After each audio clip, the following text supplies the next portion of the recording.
Hi, everyone. Thanks so much for joining us today. Welcome to what is Al-Shabaka's last policy lab of the year. We're going to get started now. Sorry, we're a couple minutes late. My name is Tariq. I'm Al-Shabaka's US Policy Fellow, and I'm the host of our Policy Lab series. It's been about 2 months, almost 2 months exactly, since Israel and Hamas signed the so-called ceasefire in October, and since then, Israeli forces have killed at least 373 Palestinians in Gaza. Meanwhile, the UN Security Council has officially endorsed Trump's 20-point plan, effectively granting international legitimacy for perpetual Israeli US occupation and laying the groundwork for what really is looking like a return to business as usual after the genocide. So how much of this Trump-Israel plan can actually be implemented? What does the UNSC resolution mean for how we advocate moving forward? And what do these developments actually mean for Palestinians? To answer these questions and more, I'm joined by Inès, Razek, and Munir, Nuseibah. And Inès is a Shabaka member and the co-director of the Palestine Institute for Public Diplomacy, PIPD, and its digital platform, Rabbit, an independent Palestinian organization focusing on people's diplomacy for Palestinian liberation. Munir is an Al-Shabaka member, human rights lawyer, and an assistant professor at Al-Quds University Faculty of Law. He's also the director and co-founder of Al-Quds Human Rights Clinic, the first accredited legal clinic educational program in the Arab world, and the director of the Community Action Center in Jerusalem.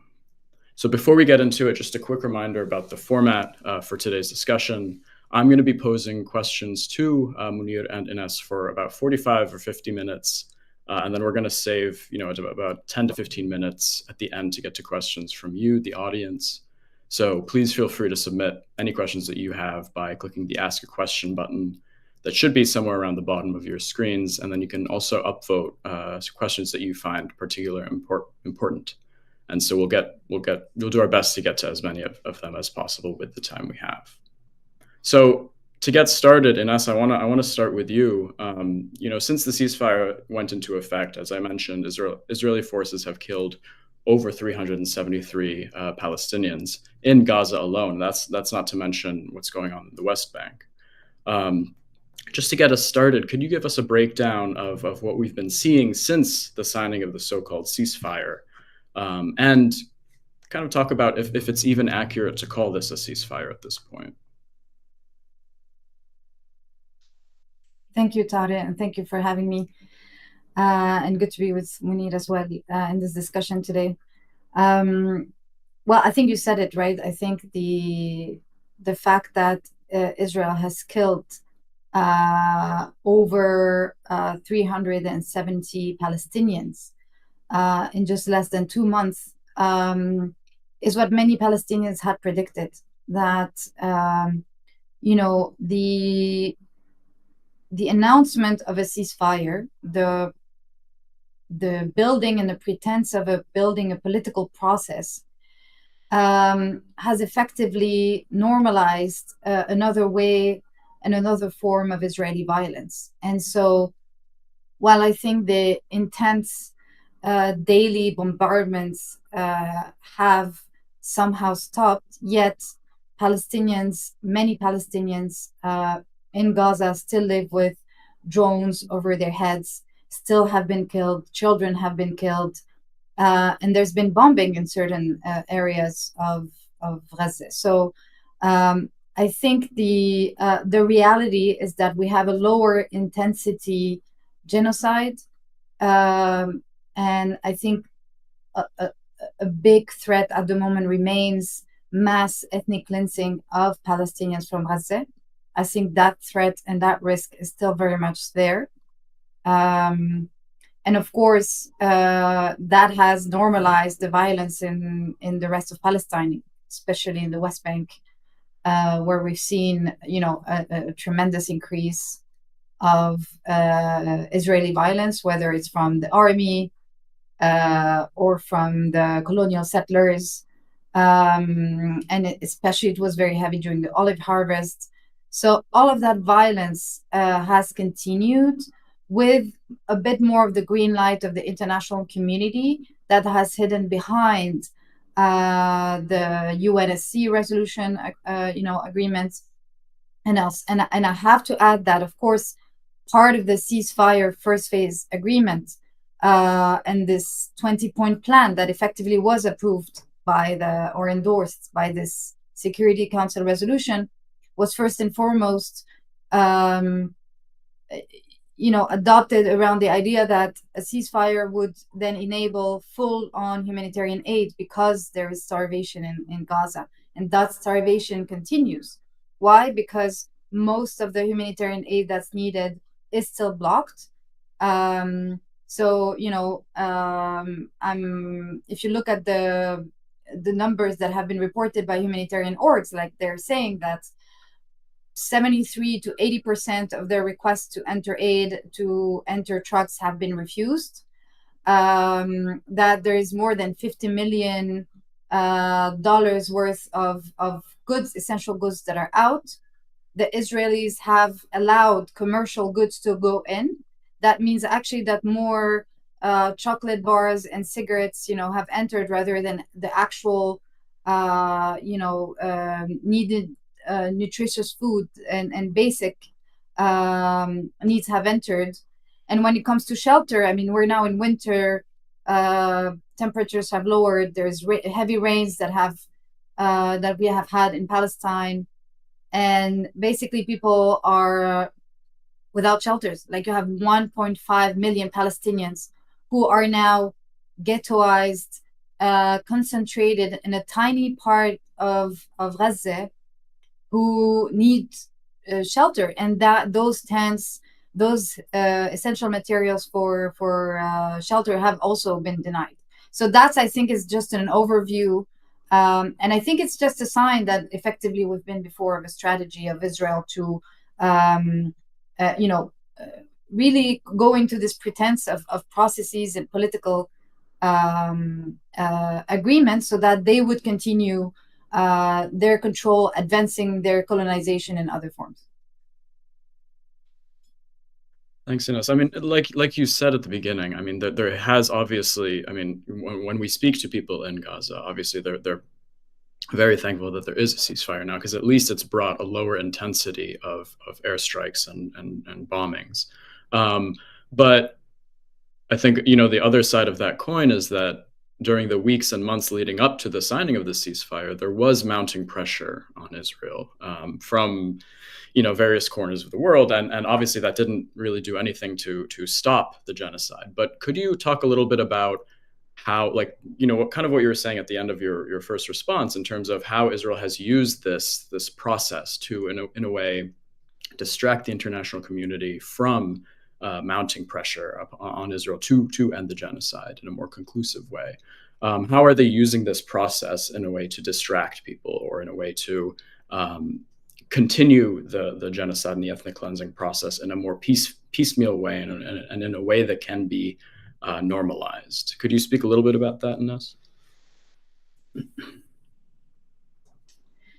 Yeah, it has been a strategy and tactic that Israel has been using over decades. Actually, a few days ago was the anniversary of the first Intifada.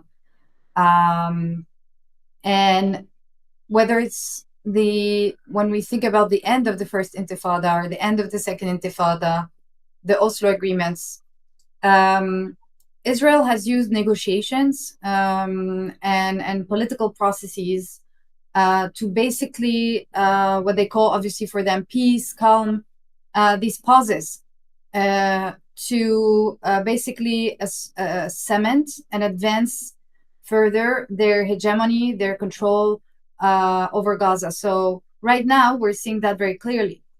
Not only have they no intention, as always, to withdraw, from Gaza, but now they're cementing the yellow line, right? That yellow line that divides Gaza in two is being normalized. And now in discussions, people are talking about what will happen and how can we, talk about recovery just in basically not even half of Gaza, on the west of Gaza, and the rest being, just normalized as being Israeli controlled. And they have done that since the partition, right? Because if you think about the partition plan, it was opposed by the Palestinians, of course, because we were not on the table, just like now. Everything is decided without us, for us. So then it became the new normal that, Palestine would be colonized, and effectively you just need to accept that we would have rights in 22% of our historic land. Then, they occupied in 1967. And so they took over the West Bank and Gaza. And then, so we were just about talking about, ending the occupation and back to pre-67 borders, etc., etc. And so, the wall, the apartheid wall. And so basically they're like putting these new facts on the ground, obviously through tremendous coercion, right? Like this coercive force, killing more than 70,000 Palestinians, destroying 90% of Gaza, and then imposing a plan that they call, peace plan, a plan that we are forced to accept. Because effectively, as you said, like Gazans couldn't take it anymore. Like the Palestinians in Gaza needed this to stop in one way or another. But effectively, we're always kind of cornered and forced to accept, something that's basically not acceptable, because we're told that this is the only game in town. This is the only thing that you have in front of you. And by the way, if you don't accept it, well, we'll continue to genocide you, to ethnically cleanse you, or you'll and then you'll be the one that's said and called to be rejecting peace, to be rejecting opportunities, and so on. And so here's the same tactic at play. We're being gaslighted, we're being manipulated, we're not even around those tables, but we're forced to accept this because it's either that or erasure.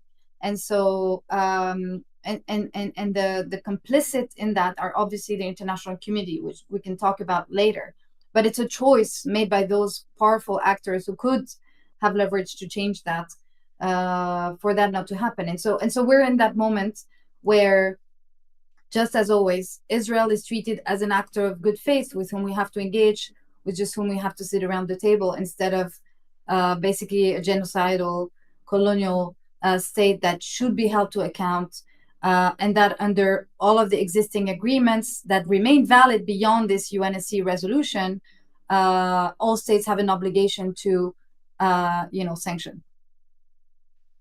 Yeah, I mean, talking about accountability and the international community, Munir, I wanna turn to you and talk about that UN Security Council resolution that was just recently signed. I mean, they just voted to basically endorse the Trump-Israel plan for Gaza, and with notably China and Russia refraining from using their veto power to block it. So could you explain to us a little bit about what that UNSC resolution actually endorses and authorizes when it comes to Gaza, and a little bit about what this legitimization of continued occupation actually entails on the ground moving forward?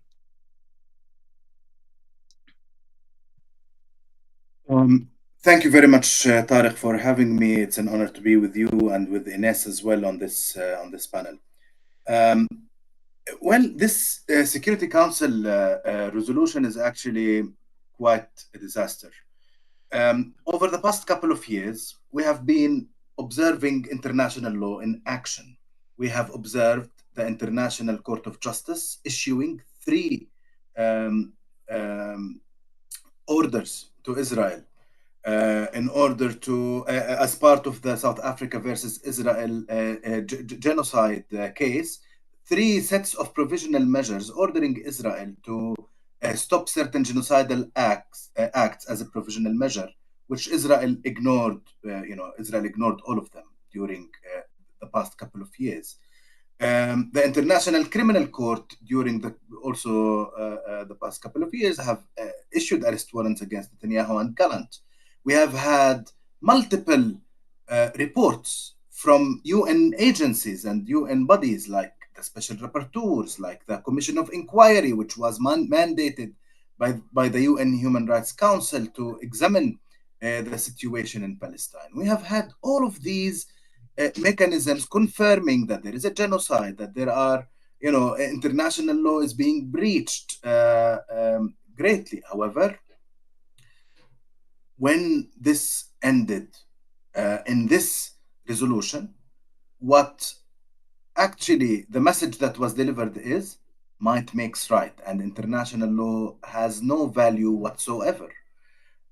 Everything that has been accumulated over the past couple of years, and of course things that had accumulated before, including, for example, the advisory opinion of the International Court of Justice, which in July 2024 found that the Israeli occupation in the West Bank, including Jerusalem and the Gaza Strip, was illegal and had to end. So we know exactly what international law provides in terms of regulations and action points, but what this resolution came up with is simply to give some more power to the Trump plan, which which the parties had already signed on, there was no need for it, by the way, for a Security Council resolution. Already the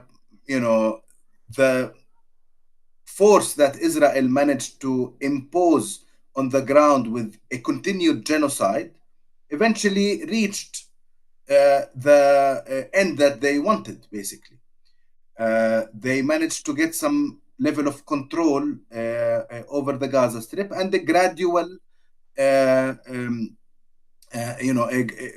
first a ceasefire, according to what we understand from the agreement, and the gradual withdrawal of Israeli forces and the rebuilding of Gaza. But it seems that what Trump wants further is to cement this in a Security Council resolution, to give himself and to give Israel an international document that they can always use and cite and refer to in order to claim that this is now a part of international law, despite the fact that, again, this resolution was taken away from international law. But the fact that Israel was never held accountable during the genocide, that all of the information that the world has about the genocide has not really resulted in concrete action that would stop the genocide, that it insisted to ignore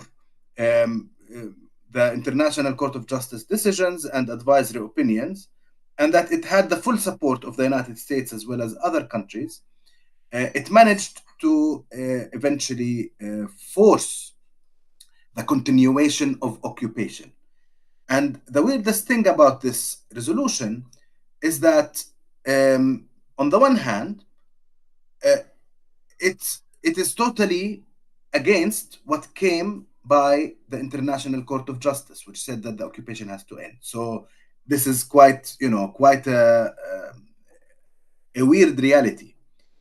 But also that it managed to get 12 out of 15 votes of yes, which also includes Global South countries that have been active before in opposing the occupation, in maintaining the mechanisms that worked against the occupation, and that would have, if they were, if there was follow-up on them, would probably result in the end of the occupation.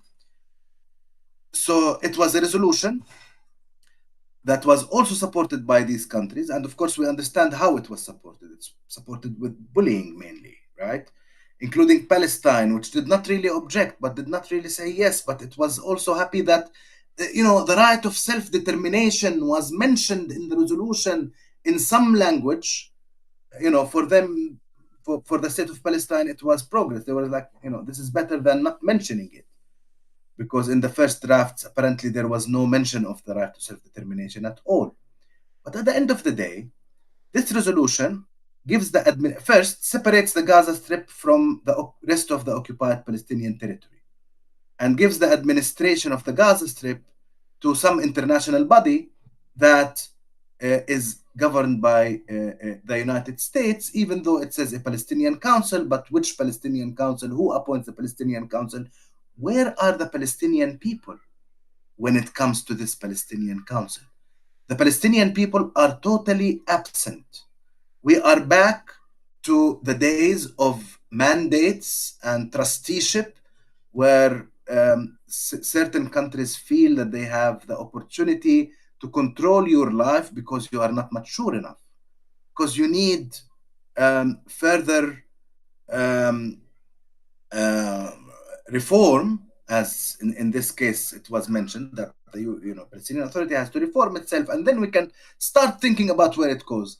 Despite the fact that the Palestinian Authority is certainly it is ready to work in the Gaza Strip, to reconstruct the Gaza Strip together with other partners. There is no need to bring foreigners to do that. There is no need whatsoever. Also, the idea of disarmament in the Gaza Strip. There is something weird about it a little bit. And I'm speaking now from a purely political point of view. Legal point of view, not political. Political, of course, we understand. Sometimes things like that might be useful or useless. That's a different story. But let me speak purely legally. What do we mean by disarming militant groups that are fighting against an occupying power, right? Is this, certainly we know that in international law, this has no basis.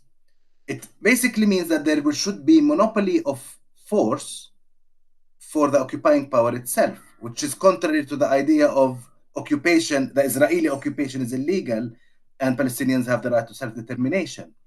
So it also introduces weird realities.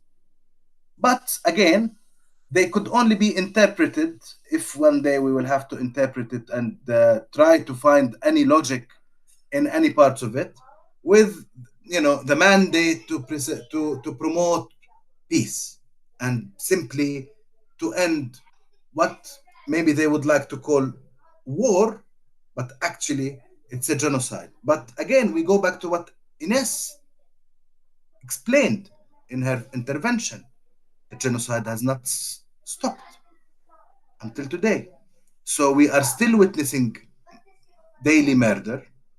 We are still witnessing goods, whether it's food, but also medical equipment. It's going to rain tomorrow and after tomorrow, and every person in Gaza will suffer greatly from the floods that they will suffer because of they live in tents and there is no infrastructure that could sustain all of that. What is the Security Council resolution doing to end this immediately? Isn't this a priority? Why isn't the welfare of Palestinians in Gaza, or the survival of the Palestinians in Gaza, not a first priority to the Security Council? It's very sad, actually, that the Security Council eventually passed this resolution, and it will continue to have terrible consequences in the years or maybe decades to come. Thanks, Munir. I mean, I also have a kind of a related question. If you could maybe explain to us a little bit more about, that deliberate ambiguity that we've seen, deliberate ambiguity, deliberate vagueness that we've seen built into these processes, whether it's, from Oslo to today. And in some ways, we're seeing it as this double-edged sword, right? On the one hand, the vagueness, the ambiguity of this plan has slowed or prevented states from deploying forces because they just don't have a clear mandate or mission on what they would do if they deployed in Gaza. But on the other hand, it leaves Israel all the wiggle room to keep, violating the agreement with its own interpretations as justification. So, with history in the back of the mind, with what we learned from Oslo, can you talk a little bit about just how the deliberate vagueness and the deliberate ambiguity is playing a role now in this process? Look, I will start with another example that is not in Palestine even. And this is intentional because I want to say that this is a very well-known colonial method of progress. In Turtle Island, which came to be known by the Americans and the Canadians as the US and Canada and other, the modern countries that were built on that land, they had treaties. They always signed treaties with the indigenous populations, only to breach these treaties later and to progress and to take more land. But when they feel that they have to sign a treaty because there are certain circumstances, there are certain weaknesses that the colonizers recognize in themselves, they sign treaties. They need a break. They need to breathe. They cannot continue all the colonization and do everything in one day. So they sign treaties. But later on, they breach the treaty and they don't worry about it. When you look at the reality of the indigenous populations now in Turtle Island, you will find that they are confined to what is called reserves or reservations, depending on where you're looking, and you will find that the new countries, the colonists have managed to reshape the land in the way that fits their lifestyle and their way and their continued domination over the whole land, right? Now, I think it's the same strategy that Israel has been using with us. Israel, Oslo, as an agreement, it actually came from Camp David, right? In the Egyptian Israeli peace agreement, they agreed on Egyptian-Israeli peace agreement as well as another agreement for the framework of peace in the Middle East, and most of what is written in the Oslo agreements was also written there. So it was copy and paste. It's already agreed by the Israelis and the Americans before the Palestinians even could accept it. So Palestinians were invited to accept this agreement, which was very vague. They were like, you know what? We will negotiate. We will create a Palestinian semi-autonomous body, which will have very restricted jurisdiction and and rights. And once we install and establish this body, we will start negotiating the final status, without really clarifying what is the final status. Is it a state? Is it another autonomy? Is it a federation? Is it, how does it look like? Like, we will negotiate. So the process was about the negotiation. Of course, could they have negotiated this before? And maybe if there is any necessity, implemented gradually? Of course they could have.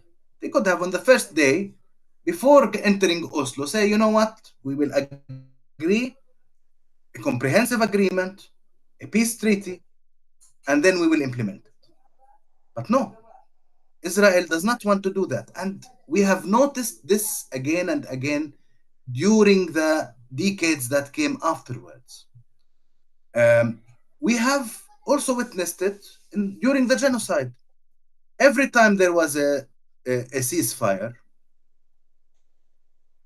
they always made it in steps, the first stage, second stage, third stage.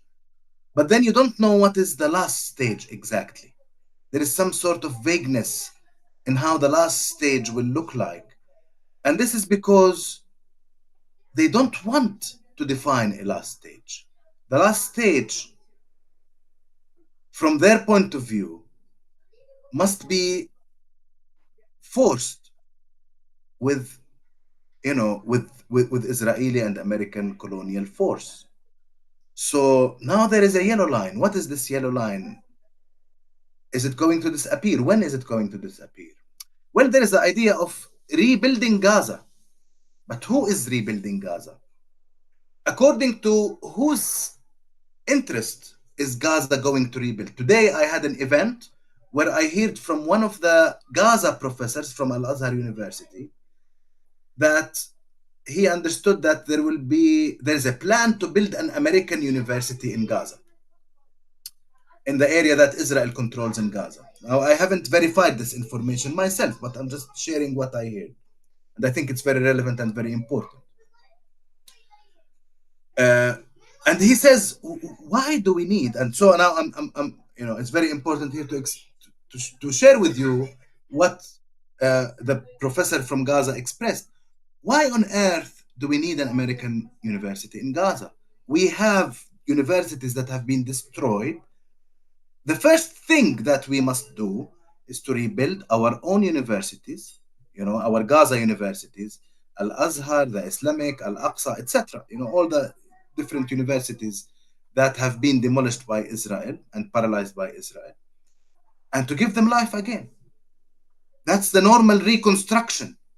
But in a way, you feel as if the reconstruction, we still don't know, by the way, it's again part of the vagueness. We don't know how the reconstruction will look like. We have a Palestinian Egyptian plan that was suggested there, but we don't really know how, what they want exactly with the reconstruction. But we also know that Trump talked about Riviera, that Israel is talking about recolonizing Gaza, rebuilding colonies inside Gaza. So, and would any of us be surprised if a new colony now is built in Gaza while the Israeli army is there? We see them colonizing the West Bank every day and Jerusalem every day, and colonizing the Naqab and the Galilee, and it's what they do, right? It is the only thing we know of Israel, is that it will continue to colonize. That's the DNA, right? So again, is this Security Council resolution a way to just facilitate a long-term occupation where Israel can continue to advance its interests, including the war crime of colonial settlements and the war crime of displacement and the crime against humanity of displacement that we are still witnessing until today in the Gaza Strip? Is it the case? Why is Gaza treated as a separate entity, while it is, understood and well known universally that it is part of Palestine? It's certainly part of the recognized state of Palestine that is recognized by the international community, International Criminal Court, United Nations, etc. But again, things are not clear, they are vague, and I think this vagueness is intended to bring about the further colonization of Gaza, and this is a very old and well-known settler colonial methodology. Thank you, Munir. I'm also kind of curious to learn more a little bit about the role of the PA. It's very obvious that whether it's in U.S. history, when it comes to Turtle Island, whether it's in Palestine, there has always been the need from the colonial power for a complicit factor on the other side. And right now, for example, with the UNSC vote, we saw that one of the main reasons that China didn't use its veto power was because of the fact that the PA had given its kind of vague support to this, and China's argument was like, okay, we can't oppose what the PA supports then. Inès, do you have any thoughts about I guess I have two questions for you. Is do you have any thoughts about what role the PA played in this process of once again kind of like legitimizing the perpetual occupation of Palestine? And then on the second question kind of being, okay, it's like if this is, if we're kind of in this moment of shifting a shifting global order where the U.S. isn't necessarily the only power, the singular global hegemon. What does it mean that countries like China and Russia aren't really willing to use their veto effectively in these pivotal moments? Yeah, I think we are in a very dangerous moment for the Palestinian cause because of this illegitimate Palestinian body that is the official representative of the Palestinian people to external interlocutors, but doesn't represent the Palestinians. And so if we think about like the architecture, again, moving away from how what Munir explained about how international law is very used, right? Used and abused for the colonial intent, and looking at the political architecture that we have in front of us now, again, it goes back to how Israel, with the support of the US, its main sponsor, has been very good at engineering the Palestinian politics. And this main engineering, this main manipulation, has first and foremost been worked to prevent the Palestinian people from choosing democratic, representative movement leadership. Because if you would have that leadership, automatically they would confront, obviously, the Israeli occupation.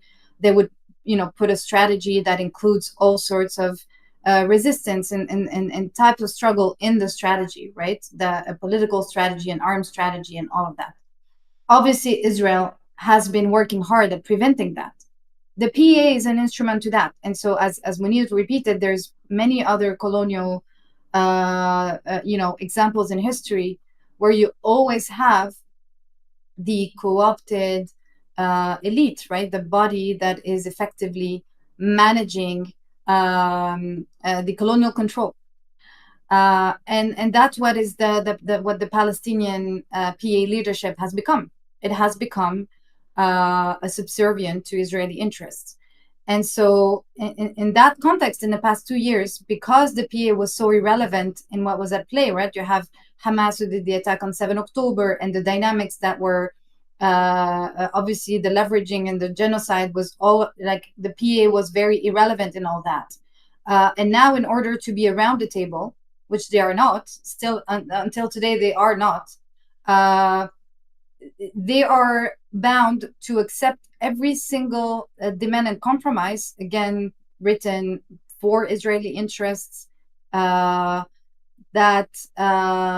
they accepted to be around the table and to be surviving, right? To be surviving and to be involved in whatever comes next in Gaza and even in the West Bank, where they're also losing every day, again, even more of the very tiny, small territories where they control civil affairs.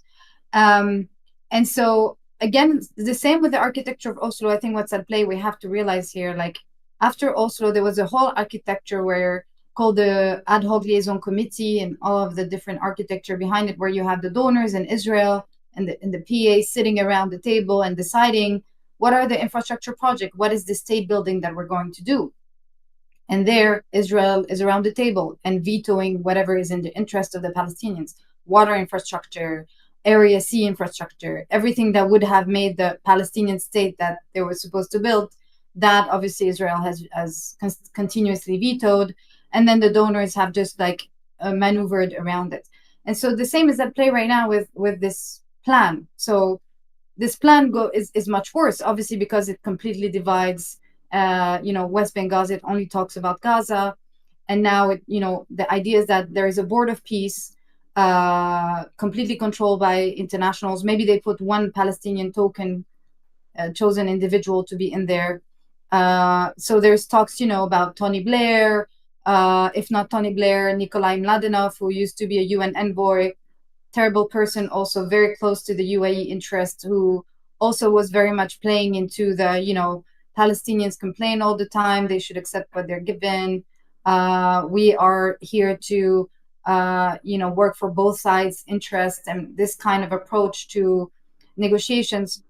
So that architecture, so the Board of Peace, then this executive committee, and underneath it, there would be this coordination body that already now has started working, which is the Central Command by the U.S. Army, where there is now basically the U.S. Army in the West Bank, in an Israeli building next to Gaza, with the Israeli army in there, deciding on what humanitarian aid system should look like. So again, marginalizing further the UN system and so on. And in all that, obviously the Palestinians are completely absent. And the PA just wants to be around that table. And again, in order to be around that table, they just have to accept whatever they're given. And not only that, but that engineering obviously has many layers right now at play that I think we should look at. First of all, the prisoners list that were released. They obviously did not release many of the Palestinian leadership that remains in prison. I mean, the most obviously prominent figure that most know here is Marwan Barghouti. The other thing is, all of the language that you see, whether it's in the New York Declaration, in the UNSC resolution, or in the Trump's plan, is imposing conditions for whoever would participate in Palestinian democratic, process, because they have to show that they're obviously promoting some form of Palestinian representation, re-democratizing. They're conditioning this to accepting the PLO commitments, accepting the PLO program, which is effectively accepting Oslo, accepting the two-state solution, accepting abandoning the armed struggle. And so that is, very subtly being also mainstream, streamlined. That would effectively exclude most factions of the political landscape. So again, Israel and the U.S. And when we say the U.S., I mean, again, we have to see that it's Trump, Kushner, Witkoff. It's very individualized around the Trump's administration and close circle. And they're they're basically deciding like who's a good Palestinian, who's a bad Palestinian, whether the Palestinians can have a foot in the door, and which Palestinian that is. And all of that, Israel obviously has, is getting away with genocide. Nothing is asked of them. Obviously, no reparations, nothing to pay for their crimes. They can continue the violence as it is. I mean, that's the reality. That's the very grim reality we live in. So where is the silver lining in all that? Because, it's like, what do we have to work with here? First of all, we have to see that whatever, I think, positive pressure, important pressure and so on that has happened over the past 2 years has been by the Palestinian people and their allies in the streets, in the courts, in the movement. And so that somehow has to continue and can continue. There is a base for that. The second is this resolution, this UNSC resolution, is only 2 years. It has a mandate of 2 years. So again, we work with a body of inalienable rights for the Palestinian people that are inscribed in so many GA resolution, UNSC resolution, ICJ orders. These are not annulled or canceled. It's what can we do with them? This is a political matter. Like what we do with international law is what, they can do whatever they want with it. We also, have to make sure we use it to our to promote our rights. And so again, this UNSC resolution might as well just in 2 years, end its mandate and nothing has happened, including the International Stabilization Force, which has so many question marks, and many countries don't want to have to put their troops into something where they would eventually have to fight Palestinian fighters instead of stabilizing or protecting the Palestinian people. And so there's all these question marks where it's clear that it's a choice, it's a political choice to make, especially by the Arab countries, by the European countries, on how to counter the Trump, Israel's plans. And this is where the leverage can be built, because obviously Arab countries, many of them just, don't have the Palestinian people's interest at heart. That's very clear. But they also don't have Israel's interests at heart. They have their own interests, and their own interest is very close to the US. Their own interest is to have a stable region. And Israel occupying Syria, Lebanon, continuing its violence against the Palestinians is not good for regional stability. And so I think, there is a lot at play here politically that can be done to undo all of the terrible things that this plan offers. Because again, there's nothing good in this plan.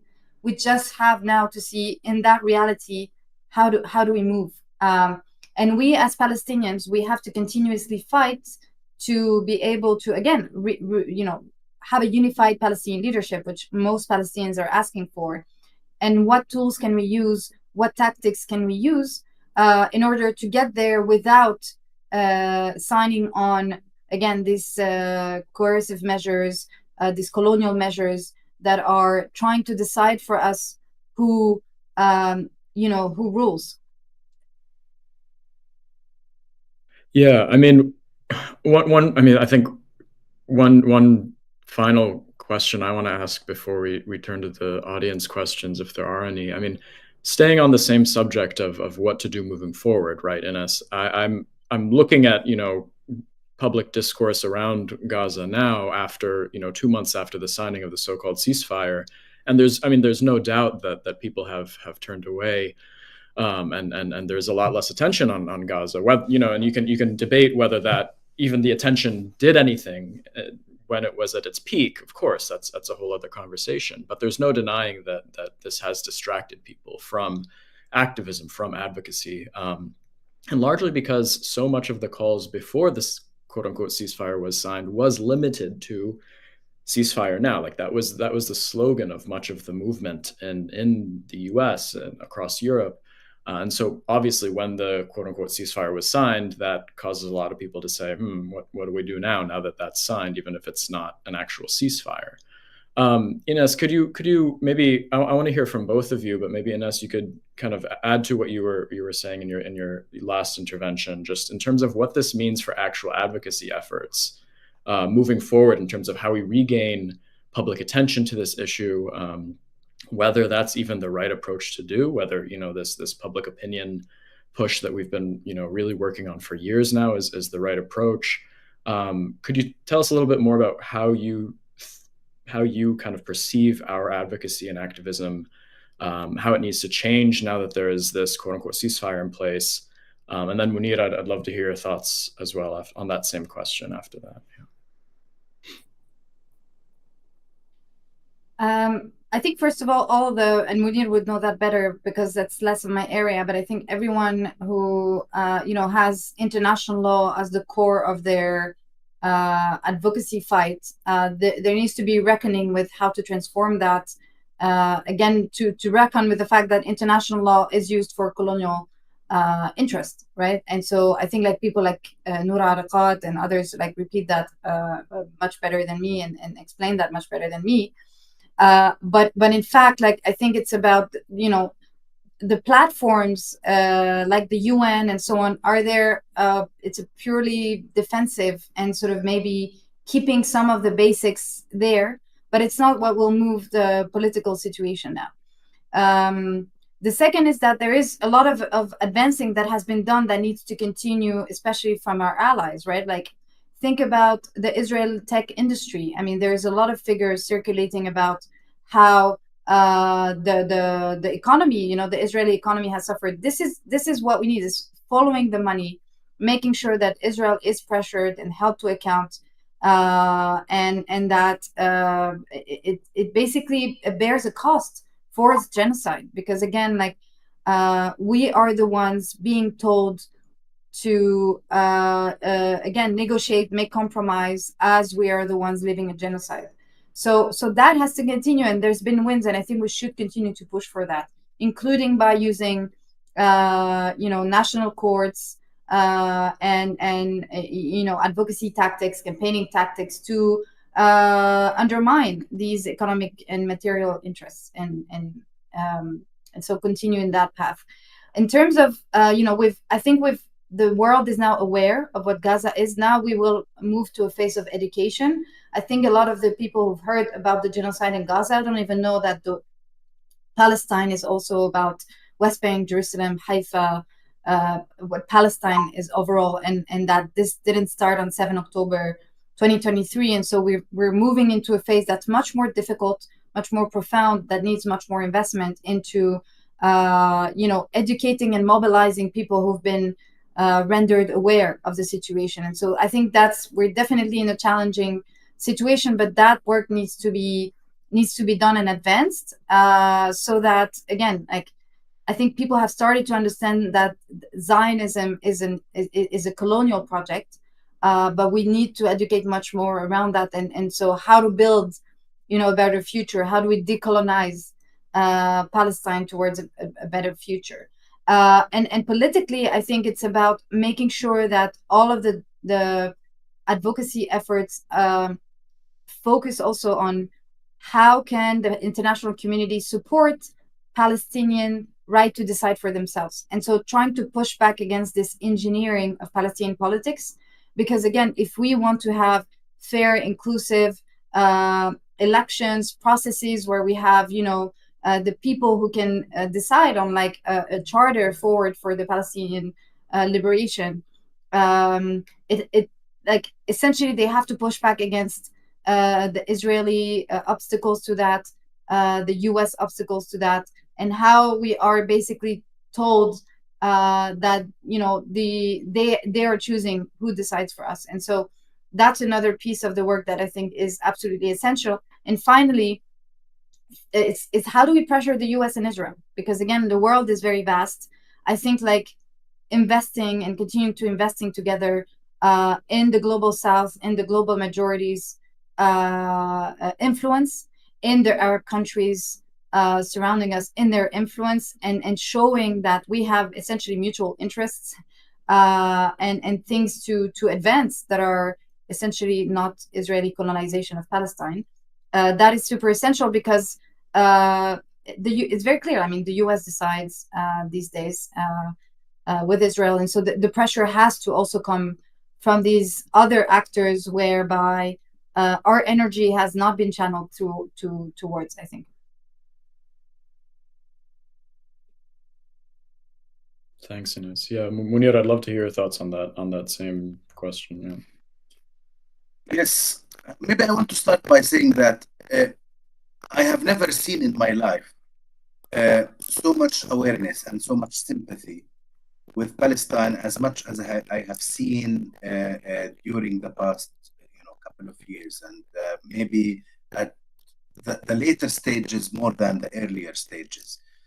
And I'm not only talking about places where there is Palestinian activism, but also like random people who you would see in a place, and you would have a conversation, and then they would know that you are from Palestine. They ask you, how is Palestine? And then they start crying. I've had this experience like during these past few months. The reality is, even in the West, where the media has played a terrible role, Western media, in hiding the truth from the public, and where the structure of government and universities and other structures are designed in a way that will shut up Palestinian truth about Palestine. And where you will find that the most restricted topic to discuss and talk about is Palestine. You don't see that in other themes, by the way. And I'm also here to talk about my own experience studying abroad, having experienced this in many different ways. But despite all of that, a lot of truth has gone through to people. And people who are even not interested or not, not political, and are not really organized in any way, they managed to get some level of awareness about what was going on. However, what we lack, I think, is organization. So there has been a lot of information spreading. At the end of the day, when the UN Commission of Inquiry, for example, publishes a report, people hear about, for example, different genocidal acts, about torture, about rape, about all of these things. So they become aware. So the awareness has risen. But there is no movement or sufficient organization to translate this sympathy and this awareness of truth into action. And I'm saying within countries, within every single country around the world. And of course, I'm not saying that there is zero organization, right? We know that there are solidarity movements, and there is, BDS movement, and there is a lot happening, right? I'm not saying that there is no organization. But what I'm saying is, for sure, that the organization that already exists is certainly not sufficient to change state action. How many states decided to sanction Israel during the genocide, which has not ended until today? It's not none. There are some, Malaysia, Turkey, etc. There are some. There are examples, but not many. The European Union started at a very, very late stage discussing, should we continue with normal relations with Israel? And normal relations here are preferential treatment to Israel upon other countries, despite the fact that this preferential treatment cannot continue while there are human rights violations, right? And it's talking about genocide. They were still thinking about it. So there was not enough organization.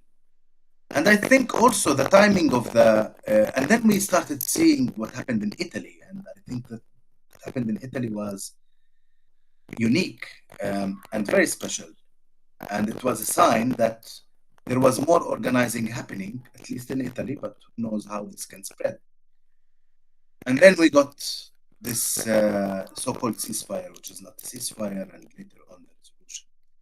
I think it pacifies the public in a way that now we do not need to do much anymore. There is a ceasefire, there is a peace council, things are in place. Because again, many of the people who have been following are not really close followers of Palestine or really interested in what's happening here. They were forced to hear a lot of things because there's so much coming out, basically. Now the question is, how can we build on this knowledge and on this spread of truth that has already happened? And the only thing I can think about is further organizing, and organizing, based on knowledge and based on truth again. So I do believe that we have to continue writing articles, organizing webinars, speaking at events, going to campuses when we are allowed to, if we're not banned. You know that a lot of universities are banning events, but we should continue to do that, not wait for another escalation or something that people will call a war, as they usually do. But it's very important to continue doing that, but also to think about how can this knowledge and sympathy become translated into action. And we all know that the US and Israel are aware of the knowledge. So, Netanyahu went to DC and he said, we made a great purchase in the US. We bought TikTok, right? So he is aware that when people have access to truth and to knowledge, that this actually starts to change things on the ground, and it's too dangerous. So we need to continue thinking about how can people continue to access truth and data and information and human rights reports and human rights data, and not just propaganda and lines of ambassadors speaking events. Thank you. Yeah. Thanks, Munir. I just noticed we're right at time, but I'd love to just try to quickly answer just one of the questions, if possible. Do either of you want to take the question of do you think the second phase of the Trump plan will be reached or initiated? Do either of you want to try answering that? I think very quickly they can. Like Trump, if you remember, after 2 weeks, he said it's a successful ceasefire, absolutely. So we live in the era of post-truth. Again, they've done that with Oslo. I think we've explained throughout the conversation that Oslo was supposed to be a temporary agreement. The PA was supposed to be a temporary administration, became permanent. So they can say everything. That's the thing, is that the worst can happen, and they can say, no, absolutely, the first phase was, implemented 1, 2, 3. So it's a selective approach to seeing reality. And so I think that's very possible that we continue in that dystopia.